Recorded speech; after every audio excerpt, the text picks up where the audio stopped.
През 20-те години на миналия век нравите били много по-строги от днес. Господата пиели кафето си и решавали обществените дела, а госпожите и госпожиците се срещали в отделни дамски сладкарници. Вестниците били на почит. От тях, освен какво се случва у нас и по света, можело да се научи как госпожица еди коя си и нейният избраник са вече сгодени или гласят сватба. Самото публикуване на обява вече било покана за светското събитие. Уважаеми зрители, тук през 1918 година се е разразил първият светски скандал във Варна. Тогава това място се е наричало Кафене Лондон и е било притегателна точка за хайлайфа. В същото това кафене, запазено за градския мъжки елит на Варна, през упоменатата година вместо спретнати сервитьори се появили красиви девойки.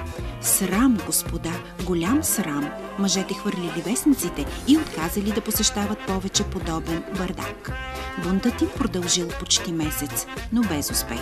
Вече се дочувало, че така е навсякъде в Европата, а и клиентите оплаквали око. Така момичетата запазили работата си.